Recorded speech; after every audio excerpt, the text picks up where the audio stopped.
I guess let's kick things off today with yet another rundown of the freaks, weirdos, and ghouls that Donald Trump has cast for the next season of The Celebrity Apprentice. By which I mean the freaks, weirdos, and ghouls that Trump has appointed to run the U.S. government for the next 4 years. Though to be certain, most of these people will not last nearly that long. No. We've already talked about Attorney General Matt Gaetz, Health and Human Services Secretary Robert F. Kennedy Jr., Secretary of Defense Pete Hegseth, Department of Government Efficiency co-chairs Elon Musk and Vivek Ramaswamy, and many more. But the hits keep on coming, folks. Yeah, all seemingly from one specific location. Fox News. He seems to be very focused on a lot of Fox News. If you look good under those lights on Fox News, you're going to look good in the White House. And if you were worried about the nation's health being in the hands of a guy who rejects many of the basic tenets of modern medicine, perhaps you'll feel better now knowing that the person Trump has picked to run Medicare and Medicaid, who will thus have significant influence over the health of America's elderly population, you'll be rest assured knowing that that is none other than TV's Dr. Oz. Oh, I recognize him from the TV. Yeah. And okay, that is oversimplifying it. He won't just be in charge of healthcare for those 65 and over. He'll actually be in charge of healthcare for roughly half the country's population when you factor in all the programs that he'll be running. Cool. Are you feeling good yet? Are you feeling energized and ready for the future? I know I am. Great. Here's CNBC.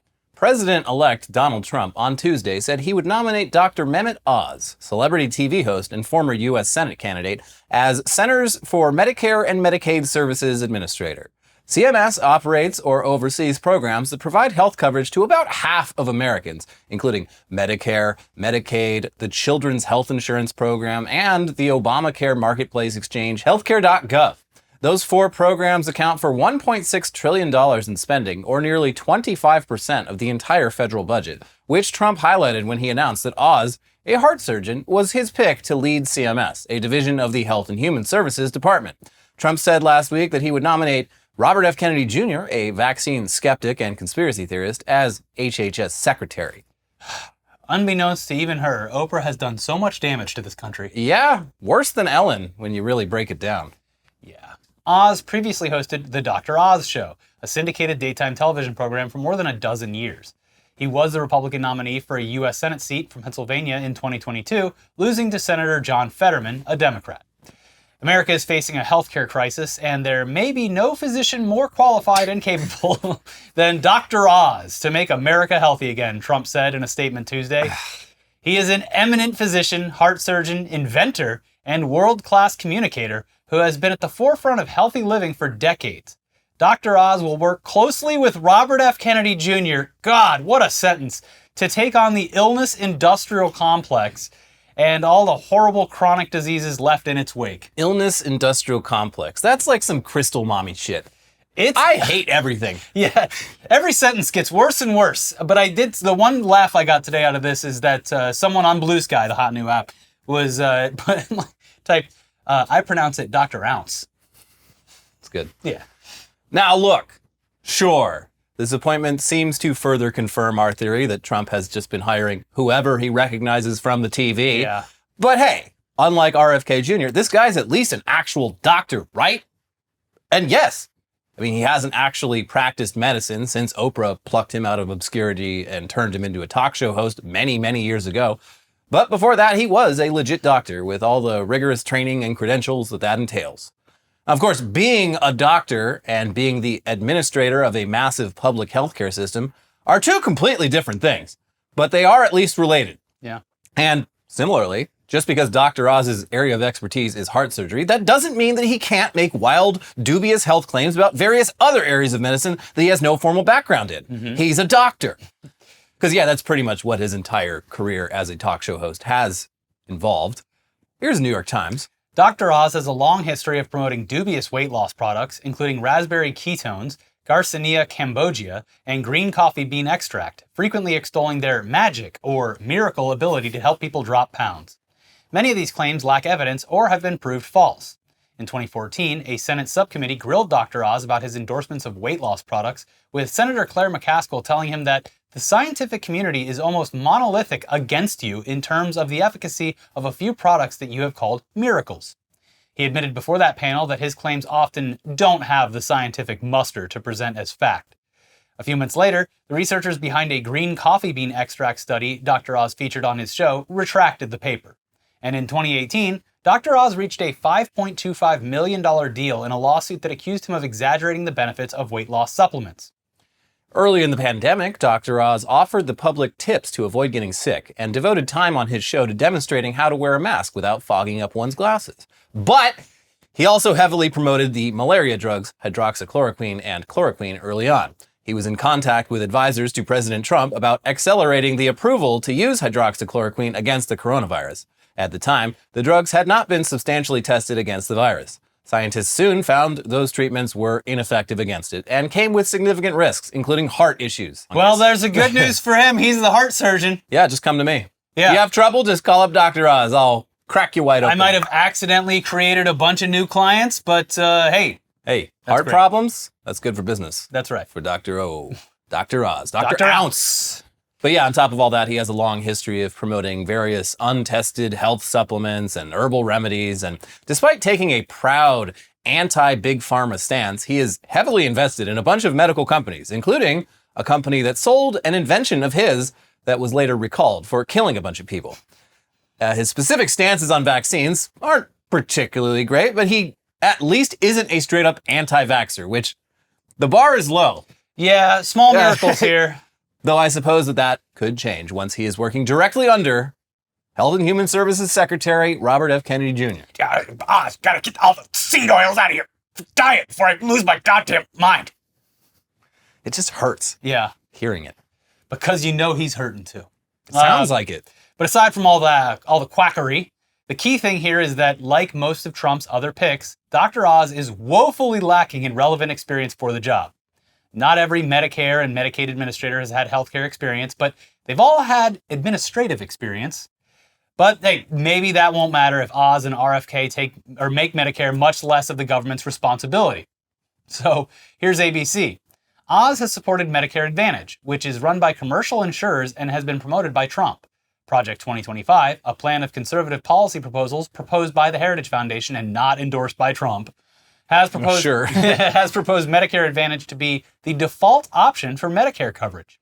Experts have said this could privatize the program and prevent people from receiving care from doctors and hospitals that don't accept Medicare Advantage. Oh, there it is. So yeah, if you're worried about your parents as they enter their twilight years, and obviously with age, you need to go to the doctor a lot more. And, luckily our government, say what you will about our healthcare system, but they did at least get one thing kind of sort of right, which is that, people over 65 shouldn't have to deal with this bullshit. They've earned the right to just be able to go to the fucking doctor. The people in charge of running that are Robert F. Kennedy Jr. and Dr. fucking Oz. Isn't that comforting? No, actually, it instills a lot of fear and anxiety horrifying. into me. It's bad. This is especially bad.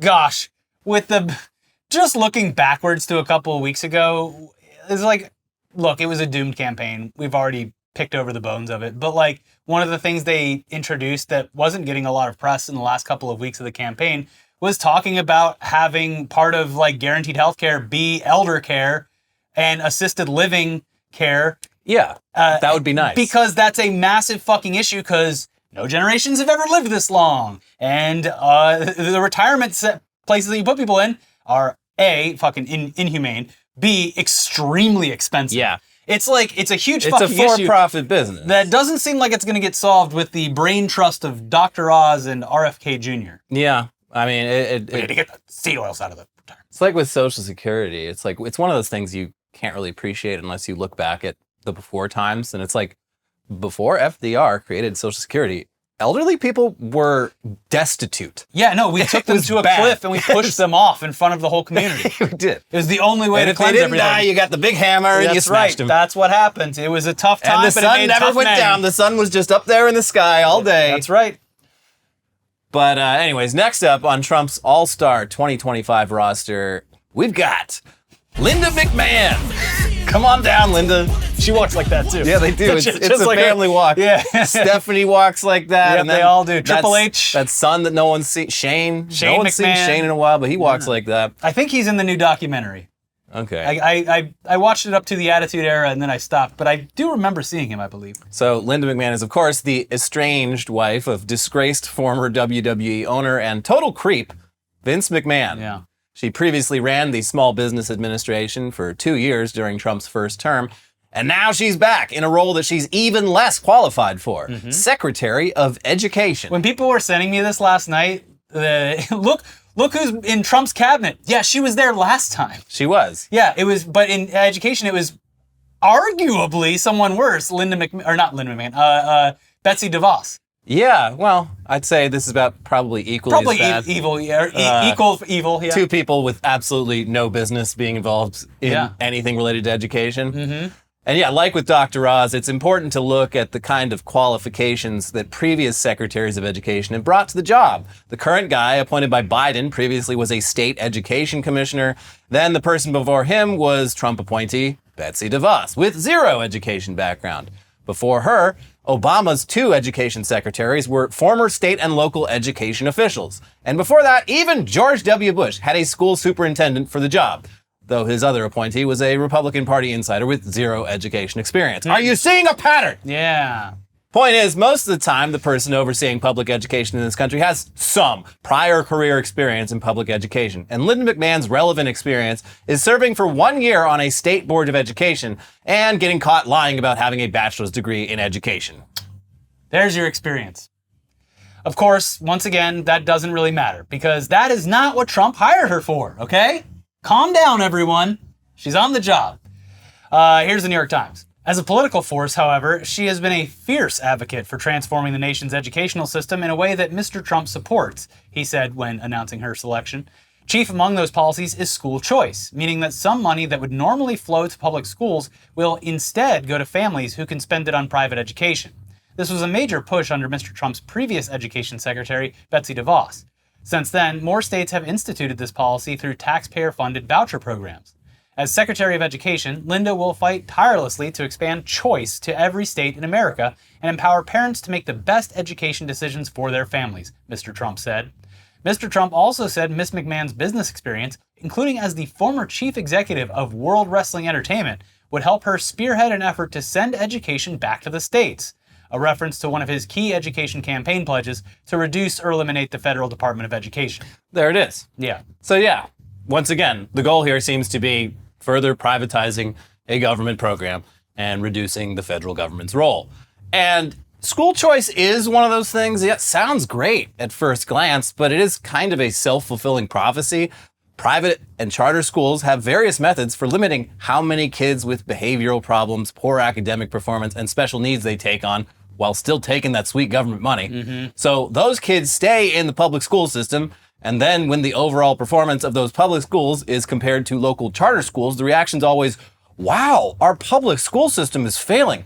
We need more of these charter schools. Yeah. So yeah, the logical endpoint of that is just a woefully underfunded public school system solely made up of kids with bad grades, behavioral issues, and disabilities. It's a kid prison. And that seems bad. Yeah. Plus, charter schools definitely seem to present a lot of opportunities for waste, fraud, and corruption that are not as prevalent in the public sector for people who are inclined towards that kind of thing. The new slogan is "Some child left behind."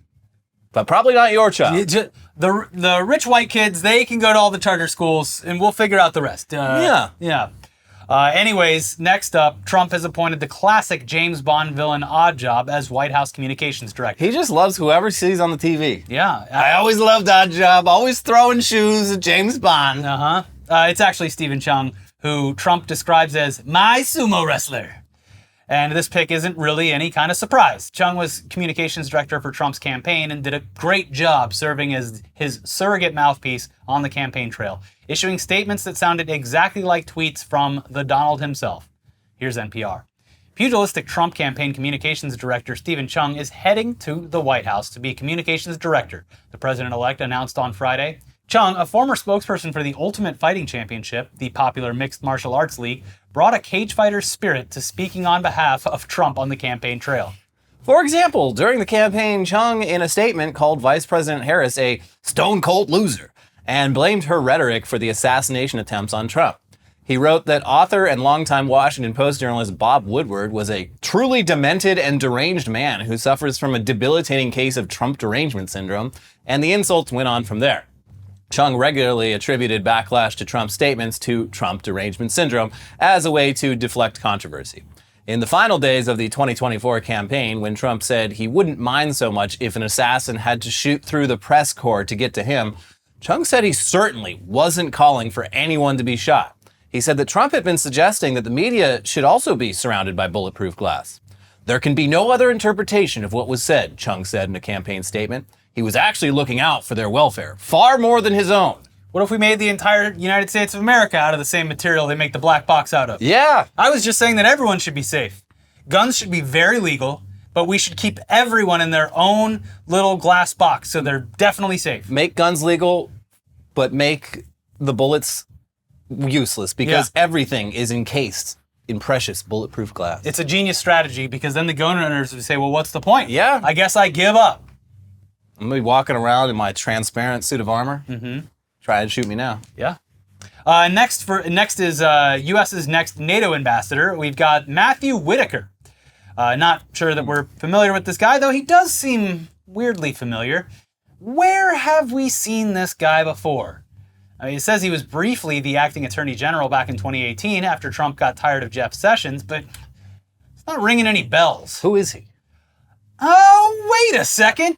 That's the big dick toilet guy. That's the guy that stole our idea.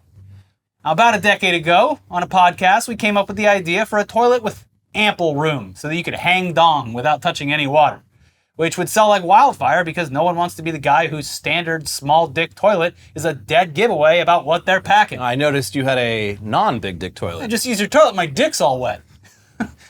Yeah. I don't know how you live like this. I can't. That's why I have the big dick toilet. Come over to my house. Yeah. Anyways, I'll call Sears for the big dick toilet tomorrow. You'll call now. You'll call right now. I can't have another dinner party over here with that small dick toilet in my house. Everyone walking around with wet dick. Yeah. People are splashing their pants in the bathroom to make it look like me too. Yeah, my dick was all over that water.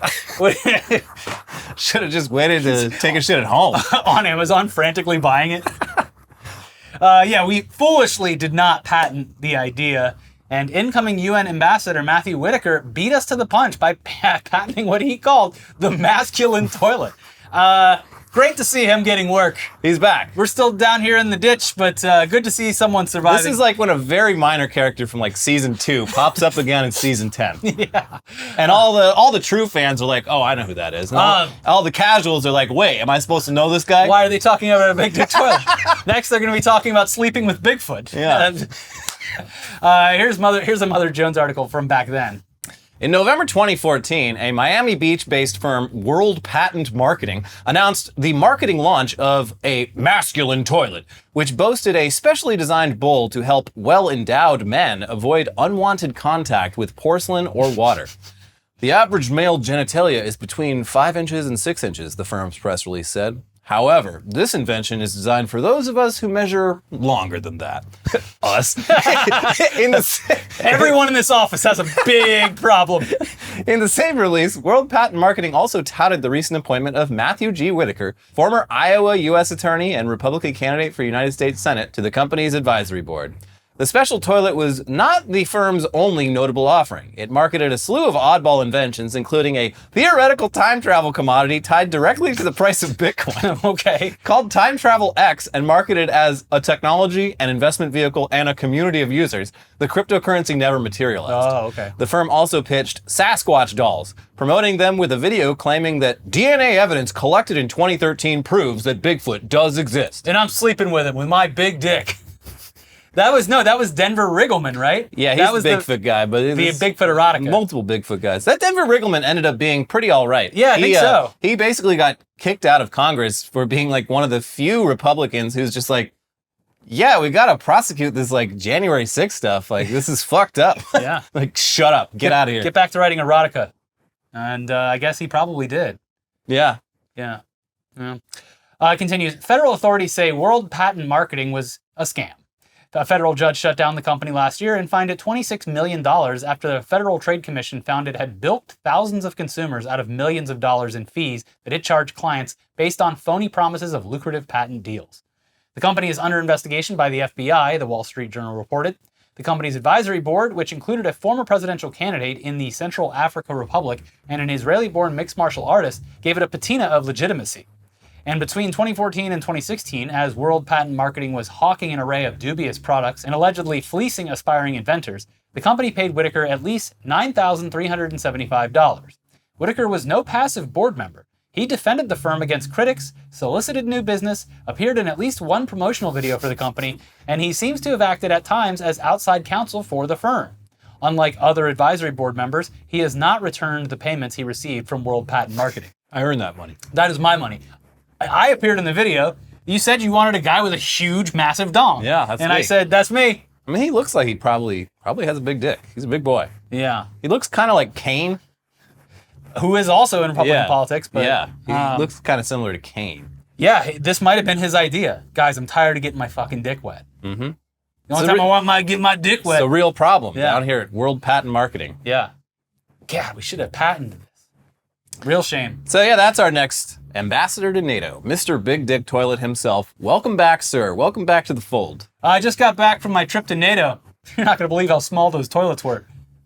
European penis. Very Always small. getting toilet water on my penis. Yeah. Every time I go to take a shit. Yeah. Got to do all my pissing standing up, and then when I'm sitting on the toilet, I got to basically toss it back and do all my I just pooping. whip it around my shoulder. Yeah. Yeah. It's very Like a inconvenient. tie. You just put it over. Very inconvenient. Mm-hmm.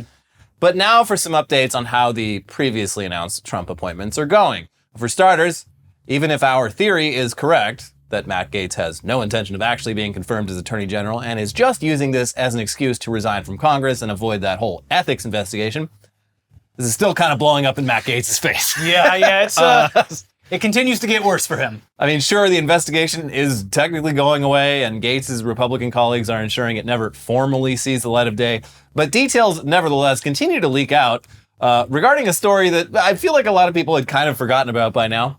Yeah. And all the new details point to the allegations against Gaetz being very, very true. There's like essentially the digital version of the red wire string chart that's included in some of these the documents. Venmo things? Where it's just every Venmo interaction going between Greenberg and Gaetz. A lot of people in common. Yeah. Anyway, here's ABC News. The House Ethics Committee obtained records, including a check and records of Venmo payments, that appear to show that then Representative Matt Gaetz paid more than $10,000 to two women who were later witnesses in sexual misconduct probes conducted by both the House and the Justice Department, according to documents obtained by ABC News. The Venmo records show that between July 2017 and late January 2019, Gaetz, who was first elected in 2016, allegedly made 27 Venmo payments totaling $10,224.02 to the two witnesses, who were over the age of 18 at the time. The payments, which sources said were displayed during closed-door testimony, ranged from $100 to more than $700 each. ABC News previously reported that House investigators had subpoenaed Venmo for Gaetz's records and had been showing them to witnesses, asking if they were for sex or drugs. The Venmo records, totaling over $10,000 in payments, were shown to the witnesses, who testified that some of the payments were from Gaetz and were for sex, a source familiar with the investigation told ABC News. Oh, first of all, I'm wondering about those 2 cents. Why was he sending any Venmo Hey, this payment? is just my 2 cents. Yeah, he probably, yeah. Keep your mouth shut. This is just my 2 Here's cents. $420.69. You send enough of those and it does add up to 2 cents. Yeah. But listen, this is bad. It's not good. But hey, paying adult women for sex is perfectly legal in this country. Wait, oh, it's not? It's a crime? Yeah. Oh, well, then maybe this guy shouldn't be running the Department of Justice. That would be crazy. Unless he wants to legalize it, brother. Anyways, Venmo requires you to add a note to your transactions. So let's see what Matt Gaetz wrote. $250 for being my friend. Sounds like what Musk would send to Trump. Hey, I got you a new Dogecoin just for being my friend. $400 for being awesome. $200 for just because. $300 for car deductible. I mean, maybe they banged in the back of a car so much that they had to make a claim. $400 for refreshments. That's almost certainly drugs. That's pussy. Drugs or pussy. $300 for love you. Oh, how sweet. Romance is not dead. $400 for cartridges misspelled. The NOS, he's doing the NOS. I don't know. Could be old classic video games. Could be nicotine. No, could I be like weed. I like the idea of someone being in bed with the love of their life at 85 years old, and they're just going over their time shared together, and they're like, look, remember that Venmo payment you sent me? And it said, because I love you. That's the new modern world we're living in. It is. Yeah. Oh, and then there's this $730 check with the memo for tuition reimbursement, which why would any individual ever need to reimburse the tuition of any other person that they are not directly related to? Or just even that. That's such a weird, like, fake excuse for giving someone money. Yeah. Tuition reimbursement. Also, apparently he sent a bunch of these payments not from his own Venmo account, but from the Venmo account of Nestor, his fake adopted son. Literally, that was on the tip of my tongue when I was literally getting out, where is Nestor in all of this? He was like using Nestor. He's like, I'm going to do this real smooth. My fake adopted son, my pool boy, I'm going to use his Venmo account. That way it can never get back to me. Because he was like, what, 30-something when this was happening? Like 35. Yeah, I mean, this was like happening right up until... Not even like, 10 years ago. 2018. This was like, 6 years ago or something. Yeah. But yeah, no, yes, it would look more normal coming from someone who is much, much younger than 35 to be Venmoing a bunch of 18-year-olds hundreds of dollars. So yeah, very, very smooth, Mr. Gaetz. It's kind of crazy that people picked up on it. That's my son Nestor. These Venmos are totally innocuous. No, that was my son Nestor, and no questions about my son or anyone named Nestor. Because no, I don't have a son. Yeah, he's just... Well, he's not a son. He's my, what was it again? Like his ex-girlfriend's little brother? Brother from a different country who needed to stay here. Yeah, it was strange. Yeah, so... Anyways, speaking of Trump cabinet appointees who are not only extremely unqualified for their role, but also have serious dirt being dug up about them, the announcement last week of Fox News host Pete Hegseth as defense secretary was already bad enough, and then came the sexual assault allegations. Here's the Washington Post. Pete Hegseth, President-elect Donald Trump's pick for Secretary of Defense, paid a woman who accused him of sexual assault as part of a non-disclosure agreement, though he maintained that their encounter was consensual, according to a statement from his lawyer Saturday and other documents obtained by the Washington Post. Hegseth's attorney, Timothy Parlator, said that Hegseth was visibly intoxicated at the time of the incident and maintained that police who were contacted a few days after the encounter by the woman concluded that the complainant had been the aggressor in the encounter. Police have not confirmed that assertion. Hegseth agreed to pay an undisclosed amount to the woman because he feared that revelation of the matter would result in his immediate termination from Fox, where he worked as a host, the statement said. The statement came after a detailed memo was sent to the Trump transition team this week by a woman who said she is a friend of the accuser. The memo, a copy of which was obtained by the Post, alleged he raped the then 30-year-old conservative group staffer in his room after drinking at a hotel bar. The person who sent the memo to the transition team did not respond to requests for comment from the Post. The accuser, whose identity has not been made public, filed a complaint with the police alleging she was sexually assaulted days after the October 7, 2017 encounter in Monterey, California, but the local district attorney did not bring charges. Police confirmed that they investigated the incident. After she threatened litigation in 2020, Hegseth made the payment and she signed the non-disclosure agreement, his attorney said. The article gets into a lot more detail about the allegations that we don't need to get into, but basically this was at a Republican conference, and this woman's job was making sure Pete Hegseth got to things on time. And she says that after encountering Hegseth at a hotel bar, she blanked out for several hours and then went to the ER for a rape kit exam, which came back positive. And that's, of course, just one side of the story, but it's worth pointing out that this wasn't just some lib cooking up allegations out of nowhere. This was a conservative colleague of Hegseth, and the allegations were credible enough that he paid her off to avoid anyone looking into this any further. So, there's your next Secretary of Defense. Come on down, join the group of the worst 4 years or 2 weeks of our lives, depending on how long they survive in their roles. Yeah, I mean, even if Hegseth is completely right about all this, he slept with a married woman in the same hotel that her family was staying in. Jesus Which Christ. would be, even if there was nothing nefarious, that's some real fucking dirtbag behavior. Yeah. Not really the high moral ground you want your nominated people to be in. It's definitely behavior unbecoming of a Secretary of Defense. Yeah. Thankfully, though, our elected officials are concerned about the possibility of sexual predators in our government. And they're taking action. Immediate action. Not really about any of this Gaetz or Hegseth stuff. Here's NPR. Republican Representative Nancy Mace of South Carolina has introduced legislation that would ban transgender women from using facilities on federal property, like bathrooms and locker rooms, that do not correspond with the sex they were assigned at birth. The legislation is a follow-up to a similar measure the Congresswoman introduced on Monday that was limited to facilities on the House side of the U.S. Capitol. The move comes, coincidentally, just 2 weeks after Sarah McBride, Democrat of Delaware, became the first openly transgender person elected to Congress.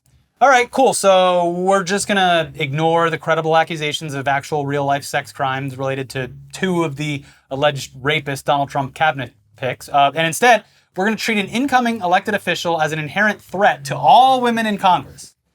And sure, this is the kind of shit Republicans have been trying to pass at all levels of government for the past several years. But this one is definitely targeted. Here you go. Is this effort in response to Congresswoman McBride's coming to Congress? Yes, and absolutely, and then some. I'm not going to stand for a man, if someone with a penis is in the women's locker room, that's not okay. And I'm a victim of abuse myself. I'm a rape survivor. I have PTSD from the abuse I've suffered at the hands of a man. And I know how vulnerable women and girls are in private spaces. So I'm absolutely 100% going to stand in the way of any man who wants to be in a women's restroom, in our locker rooms, in our changing rooms. I will be there fighting you every step of the way. How do you think? Wow, what a fucking cunt. These bathroom bills are already premised on the ridiculous idea that male rapists will go through all the trouble of changing their gender just to gain access to the ladies' room. It's the perfect plan, guys. Because otherwise the sign stops them. Oh, I can't physically get in. It's so stupid. Yeah, but it's especially ridiculous in this case, where we're to believe that Sarah McBride went through the trouble of successfully running for Congress just to gain access to the ladies' room at the Capitol. She's playing the long game. So fuck off. This is not... What are you doing? And this is a real test for the Democratic Party at a time when they're more than happy to blame anything woke for why they lost. It's a real defining moment. Will they rise to the occasion and defend their colleague from a transparently hateful, transphobic garbage campaign? I guess we'll see, but so far it's mostly crickets. Yeah, it's... And Nancy Mace seemed very happy to be segregating a bathroom just like 60, 70 years. Yeah, AOC, she's spoken up. John fucking Fetterman has spoken up, which, I guess credit where it's due. A broken clock. It's been pretty fucking quiet, and it's like, I just feel so bad for Sarah McBride. You get elected to Congress. What a warm welcome. You're coming in, and you're like, oh, at least my party will have my back. And not so much. It's an important lesson to learn very quickly, I guess. Yeah. No one's going to have your back. These people are not your friends. No. You cannot rely on them. Anyway, that's enough for the politics half of the episode. Woo! And thankfully, we never even had to bring up he who shall not be named. At least he was in the news, but I think I mentioned it on accident. We did say his name, but he was named. It's easy to forget now that there's a whole new platform that everyone's really enjoying themselves on called Blue Sky. Which gained 15 million users in a week. It's crazy. It's at 20-something million. It already has... I believe the same number of daily active users as Threads. Crazy. Good. Yeah. Die Threads die, and also Twitter. Anyway, we got more news coming up real quick. But first, we got to let you know that this episode is sponsored by Manscaped. Buzz. Fellas, the holiday season's here, and trust me, you don't want to be the guy showing up with tangled tinsel in your ornaments. Luckily, our friends at Manscaped have got you covered from head to, down the chimney with the Beard and Balls bundle. Featuring the Lawnmower 5.0 Ultra and the Beard Hedger, this bundle will make sure you're a gift worth unwrapping. Get ready for those mistletoe moments and get 20% off plus free shipping with the code NEWSDAY at manscaped.com. Thanks, Dad. It's what I always wanted, the Beard and Balls bundle. It's exactly what I asked for. That's what your child could be saying if you put this under the tree. You're a man now, son. It's time to manscape. The Lawnmower 5.0 Ultra is your ball's best new friend. It cuts through the North Pole of bushes with ease, and it's gentle on your most delicate Christmas ornaments. It's got 2 skin-safe blade heads for versatility, whether you're after a tidy trim or a smooth, festive finish. And it's got dual LED spotlights, so you can see everything clearly, even in those tricky spots, even in that blizzard. Whoa. Yeah, if you get a power outage, pull out your Just go in the pull house. out your Manscaped. This naughty boy is also waterproof, so you can trim in the shower and avoid a blizzard of hair all over the bathroom floor. Its travel lock feature is ideal for holiday getaways, ensuring your trimmer stays off in your luggage and ready for action when you are. And it's perfect for a quick trim before any holiday party. No one wants to find hair in their eggnog. That would be weird. Then there's the Beard Hedger. Keep your beard in check, or Santa might think that you're after his job. The Beard Hedger's titanium-coated T-blade will tackle your winter beard, whether you want to go full-on Santa or keep it neat for New Year's. It has a built-in zoom wheel with 20 different lengths, which means no more bags of assorted guards. It's waterproof too, perfect for trimming after a snowball fight or just freshening up in the shower. It's got 60 minutes of runtime with an LED charge indicator, because nothing's worse than a half-finished beard when your sleigh is ready to go. Join the 11 million men worldwide who trust Manscaped to stay sharp this holiday season. Get the Beard and Balls bundle today and slay your grooming routine. Get 20% off plus free shipping with the code NEWSDAY at manscaped.com. That's 20% off plus free shipping with the code NEWSDAY at manscaped.com, because Santa isn't the only one who needs his sack well groomed this year. But he's definitely one of them, but he's not the only one.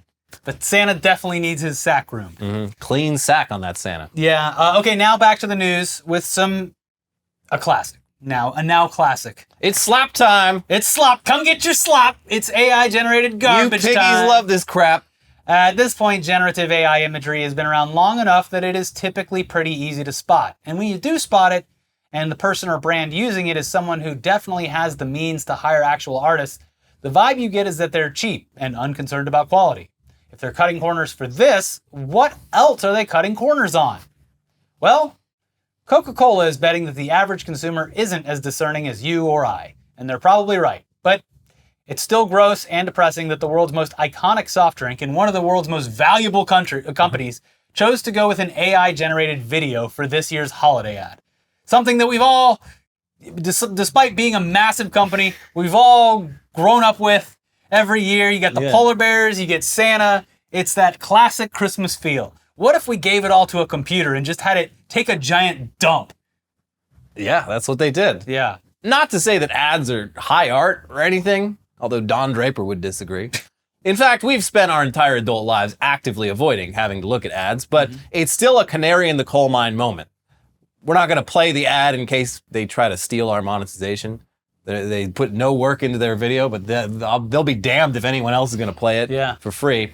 But it's basically a remake of an ad from the 90s, and it features a convoy of bright red Coca-Cola trucks delivering sugar water to a snow-covered town. It's got all the elements of a typical, forgettable holiday ad, but as Gizmodo explains, the new ad features some of the hallmarks of AI-generated art that makes people uncomfortable. The hands are correct, but no single shot lasts more than a few frames. The human beings seem wrong, like they're animated mannequins. There's a sense that things are almost correct here, almost right, but different enough to make someone uncomfortable. Yeah, but luckily for Coca-Cola, we're the weird ones for thinking that this is weird. It's just us. Or even noticing that they did this. Yeah. Maybe you guys shouldn't be so pesky all the time. Yeah, so according to The Drum, an advertising newsletter, people love this ad if you don't tell them it's AI before they watch it. We measured the branded emotional reaction to the ad. The usual fare for us with one tiny difference, The Drum said in a recent post. We didn't tell them they were watching an AI ad or that they were to compare it to the beloved original. That's no doubt baggage you had when you clicked the headline to watch the ad the first time as an advertising practitioner of some sort. So we predicted its creative effectiveness potential, and it scored top marks, beating all previous Christmas truck ads over the years. Jesus, it's the favorite, best one they've ever done. They really nailed the Christmas truck. That's the problem, is that this is so tied to American nostalgia that and think about who just voted in the election. Yeah. We gotta escape the bubble.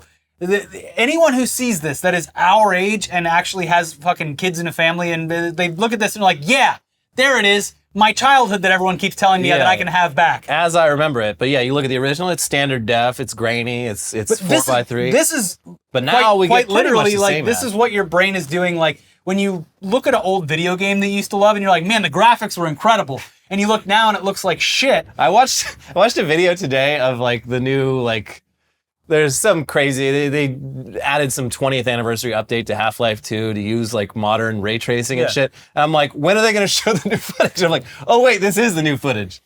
Because of the old footage. Because if you look at the old footage, it looks fucking awful. Yeah, so this is almost like what your human brain is doing, remembering it, but they're feeding it to a computer and going, okay, remember this ad? Now make a new version of it. Yeah. And it is weird, like the things that I pick out are like, it's very micro, but there's these jittery movements around everything. Yeah, well, it's like the close-ups on people's faces. It's the uncanny valley thing where It looks like the Soundgarden video from the 90s. We are wired to detect just even the tiniest differences from real life. It's a threat response. Yeah. But yes, this looks like the Black Hole Sun video when the people slowly start smiling. And yeah, it's... anyways, their article continues. The simple truth is that companies care about the bottom line and that generative AI has the potential to be cheaper and faster at producing ads. To make the original ad, Coca-Cola had to employ people. I'm sorry, stop right here. Employ a bunch of people. Yeah. And pay. With all of the money that they're making every year off the soda sales and everything else, they had to employ people. They had to put their profits back into advertising. Yeah, to make the original ad, Coca-Cola had to hire crew, actors, drivers, and hundreds of other people. This time, it paid an AI shop that licensed the likeness of some actors and did everything with computers. The math is easy. Yeah, it sucks. You got to get mad at this because otherwise they're like, oh well, people. Clearly, the data says that everyone loves it. Yeah, yeah. You gotta let your voice be heard. Well, I'm not joking when I say that. Like when I see someone using this and I know they've got the money to actually pay for the real thing, it does make me question. Yeah. What else they are cutting corners on? Luckily, so I obviously on Instagram you get a bunch of ads, and I saw one recently, and I was very pleased to see the comment section wasn't wiped, first of all, because many of them are. This one, just people going, why would I buy a product that you won't even pay an artist to like do an ad for? Like just a bunch of those comments. But this one, someone had, there's an article that talked about how it took them like a significant amount of actual footage to get just this short little tiny thing. So they're still going through this arduous process. It's cheaper, but like when you actually go through it and everything, it's like it's less cheaper than you would think. Yeah, and also it's less labor intensive, but it's very energy intensive. So, and the end result, I mean, I guess everyone loves it, but hey, there's Santa. It's snowy out. Coca-Cola reminds me of good times with the family when I was young. Great ad. I'm gonna go work on my car or something. It's the 90s again. Yeah, hooray. Yay. So yeah, that's depressing, and it's probably something we'll be seeing more and more of. Yeah. But while Coca-Cola's AI Slop might fly under a lot of people's radar, over at the desiccated corpse of Buzzfeed, they're also using AI for their ads. It's a bit more jarring. Here's 404 Media. In 2016, back when it still had a robust newsroom staffed with journalists, BuzzFeed published a feature article about empty nose syndrome, a rare condition that makes people feel like they are suffocating despite having a clear airway. The article opens with the heart-wrenching story of Brett Helling, who suffered from empty nose syndrome and eventually died by suicide because of his condition. The article includes a photograph of Helling and his toddler nephew smiling at the camera. Finding the story in 2024, a 404 Media reader saw that the photograph of Helling and his nephew now included a button that said, "Shop this image," which invited him to buy dark beanies like the one Helling is wearing in the photograph. Buy now! Buttons under Helling's photograph invited BuzzFeed readers to buy a Katie Pom Pom beanie for $29.99 from Forever New, or a similar black beanie for $59.99 from The Iconic. Steal his look. He doesn't need these clothes anymore. He fucking killed himself. 10 weird facts about Heaven's Gate. Shop the look. Ooh, I need to get me some black Nikes. Yeah. And a clean white sheet. So basically, BuzzFeed has an AI looking at the pictures in their articles and finding products for sale online that closely match what's in those images. And BuzzFeed gets a little bit of money if people click those links and buy those products, which seems pretty inoffensive for a lot of BuzzFeed articles, but clearly not all of them. For example, I've got to say, the Shop This Image ad feature really feels gross when reading articles like this. One commenter wrote on a BuzzFeed article titled 17 Creepy, Disturbing, and Terrifying Things I Learned About This Month That I Really, Really, Really Cannot Keep to Myself. This man is killing his neighbors by slowly poisoning them with opioids. This is where you can get his outfit. This woman had both her arms and legs amputated from a dog lick. Find out how you too can rock this look. The commenter is referring to two real incidents and images in the article. One about a man in Florida who was poisoning his neighbors, and the other about a woman who lost her hands and legs due to an infection from a dog.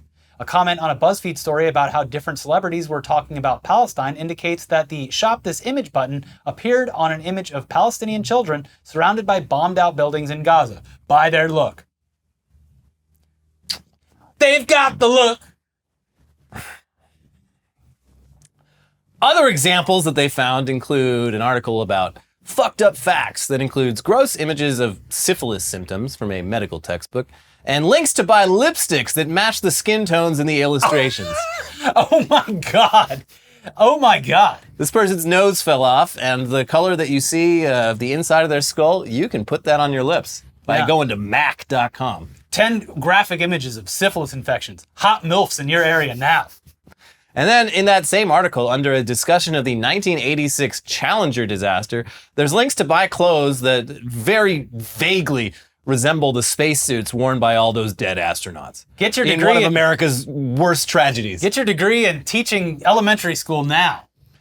Then in an article featuring various industrial disasters from the early 20th century, you can shop this image by buying black, white, and gray clothes that apparently correspond to the tones of the black and white images of those disasters. Look, this is the best we can do. So yeah, the AI clearly takes a very, very loose approach to the steal their look format, that classic format.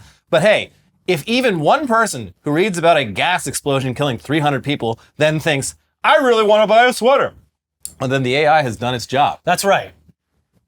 And it'll be an interesting story when everyone asks where you got that cool look from. I was reading about industrial disasters of the early 20th century, just really fucked up shit on BuzzFeed, and I was like, oh, it's a little chilly. I need a sweater. And then they had this beautiful gray sweater under that article, and I was like, you know what? Time to shop. The red flecks in this represent the molten steel that flew from the blast furnace. There's no red because the pictures are black and white. Yeah, well, it is implied, so... Yeah, I was looking at this just like horrible shit, and I was like, I'm so glad I live in the modern era when we don't have these industrial accidents anymore, and I can shop for clothes on the internet. Mm-hmm. Oh, what a lovely color you're wearing. Oh yes, this is syphilis pink. Yeah. Yeah. Syphilis, what a Can I have beautiful a kiss? Mistletoe. Oh boy, well, anyways, the doom scrolling continues, and so do we. And so do you. So like the video. Thank you for liking the video. Please. We really appreciate it. You know how it is out there in these content mines. Every little like counts. I'm getting the black lung. Yeah. Soon you're going to be able to buy his look. Make sure you leave a comment, talk about anything that we discussed today or whatever's going on in your life. We're not the boss of you. Just keep it friendly. Make sure you like the video, though. Make sure you're subscribed. And if you somehow missed it, guys, we got an episode about RazzleCon. Update on RazzleCon, and also some more updates about her. Apparently her laptop is on display at the Smithsonian in D.C. in their new crypto crime section. Great. And there is a new Netflix documentary that dropped its trailer like right after the news came out. Perfect Like timing. I'm sure they were probably waiting to drop that a little bit, but like no, you got to strike while the iron's hot. Yeah. And it looks like we're going to learn some new things in this documentary, or at least see like new footage. Yeah. In the meantime, there's American Greed. American Greed. They did an episode. Yeah. It's not as up to date, but if you're feeling like you need your RazzleCon fix, Versace Bedouin, or just watch our most recent episode. We got an update on her and how she's going away for a very short time, which means she's going to be thrust She'll be back. She's going to be the next Talk Tua. Yeah. She's going to get her own Talk Tua podcast. So keep an eye out for that. Razzling with RazzleCon. We also have, now they're popping up. Okay, now we have the RazzleCon, and we also have people dressing up as these scoundrels, dressing up as bears and committing crimes and Framing blaming innocent bears. Yeah. What is the world Scape coming bears. to? Yeah. That's what they are. No more scapegoats. Scape bears. They sound more fun, but they're not. Anyways, check those out, and we'll see you soon. Bye-bye. Bye.